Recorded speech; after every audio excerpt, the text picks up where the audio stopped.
Viewer discretion advised. This story discusses child deaths and mental illness. June 20th, 2001. Houston, Texas. A normal morning in the Yates home. Around 9 o'clock, breakfast was done. Rusty Yates had left for NASA. Soon after, Andrea Yates filled the bathtub. What followed would shock the nation. Andrea called emergency services.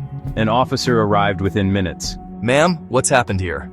I killed my kids. She also called Rusty at work and told him to come home. In custody, Andrea described a 2-year struggle with dark ideas and voices. I was marked by Satan. Killing them would save them from hell. Satan would be destroyed when I was punished. Television told me I was a bad mother. She saw satanic symbols. She heard a voice telling her to get a knife. Andrea Yates was charged with capital murder and pleaded not guilty by reason of insanity. In 2001, a jury found her guilty. She received life in prison, not the death penalty. Texas uses a narrow test of insanity, focused on knowing right from wrong.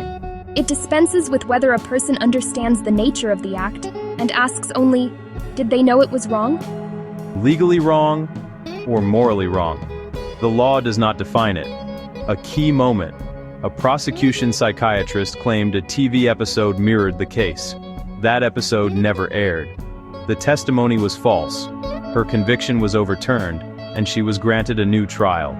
If this woman does not meet the test of insanity, then nobody does. On July 26, 2006, she was found not guilty by reason of insanity.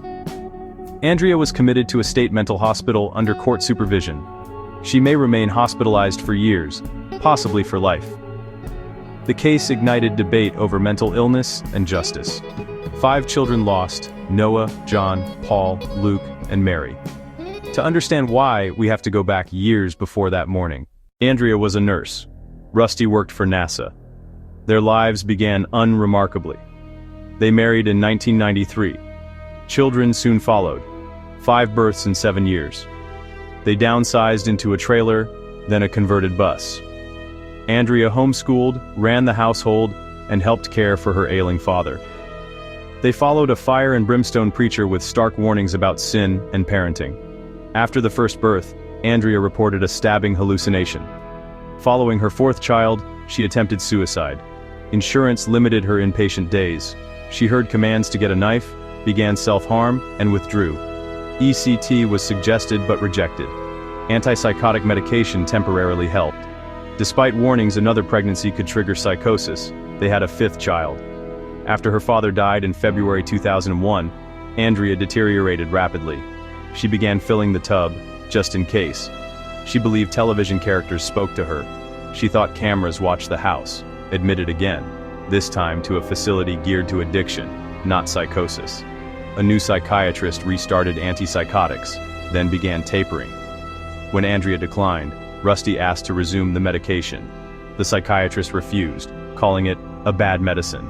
ECT was dismissed as for only the most severe cases.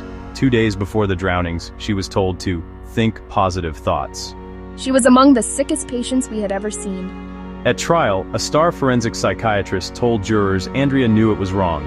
He had testified in notorious cases but had limited experience with postpartum psychosis.